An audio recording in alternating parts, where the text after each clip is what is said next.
യൂണിവേഴ്സിന് ഇന്ന് നിങ്ങളോട് പറയാനുള്ളത്. ഒരു ഡീപ് ബ്രെത്ത് എടുത്ത് മൈൻഡ് കാമാക്കാം. ഫസ്റ്റ് കാർഡ് 9 ഓഫ് വാണ്ട്സ് ആണ്. ഒരുപാട് ആക്ഷൻസ് ചെയ്ത് നിൽക്കുന്ന ഒരാളെയാണ് കാണാൻ പറ്റുന്നത്. അതായത് അയാൾ ഫിനിഷിംഗ് ലൈനിൽ എത്തിക്കഴിഞ്ഞു. അയാളുടെ ആക്ഷൻസ് കൊണ്ട് അയാൾക്ക് ഫലം ഉണ്ടാവും. രണ്ടാമത്തെ കാർഡ് 2 ഓഫ് സ്വേർഡ്സ് ആണ്. ഒരു ഡിസിഷൻ എടുക്കാൻ പറ്റുന്നില്ല ഇവിടെ കാണുന്ന ആൾക്ക്. ഒരുപാട് ആക്ഷൻസ് ചെയ്ത് അയാൾ തളർന്നത് കൊണ്ടാവാം മേ ബി. മൂന്നാമത്തെ കാർഡ് 3 ഓഫ് സ്വേർഡ്സ് ആണ്. ഒരുപാട് ചിന്തകൾ മനസ്സിനെ മുറിവേൽപ്പിച്ചിട്ടുണ്ട്.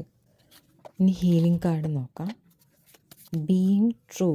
നിങ്ങൾ നിങ്ങളോട് തന്നെയും ബാക്കിയുള്ളവരോടും എപ്പോഴും സത്യം തുറന്ന് കാണിക്കുക. ഒരു മൂടുപടത്തിൻ്റെ ആവശ്യം ഒരിക്കലും ഇല്ല. നിങ്ങളുടെ ഉള്ളിലുള്ള ആ കോൺഫിഡൻസ്, നിങ്ങളുടെ ഉള്ളിലുള്ള ആ നന്മ, അതൊക്കെ പുറത്തേക്ക് വരും. നിങ്ങളൊന്നും ആരുടെ അടുത്തുനിന്നും ഹൈഡ് ചെയ്യേണ്ട ആവശ്യമില്ല. നിങ്ങൾ ആരോടും ഒന്നും പ്രൂവ് ചെയ്യേണ്ട ആവശ്യവുമില്ല. നിങ്ങളുടെ മനസ്സിനേറ്റ അപമാന ഭാരം എല്ലാം മാറിപ്പോകും. നിങ്ങളുടെ മനസ്സ് ശാന്തമാകും. 2 ചാംസ് എടുക്കാം. 2 ഫ്ലവേഴ്സാണ്. ഇരട്ടി സന്തോഷം, അബൻഡൻസ്, ഒരു പാർട്ട്ണറുമായിട്ടുള്ള ആസ്പെക്റ്റിലാണെങ്കിൽ ബ്യൂട്ടിഫുൾ റിലേഷൻഷിപ്പ് ഒക്കെയാണ് സൂചിപ്പിക്കുന്നത്.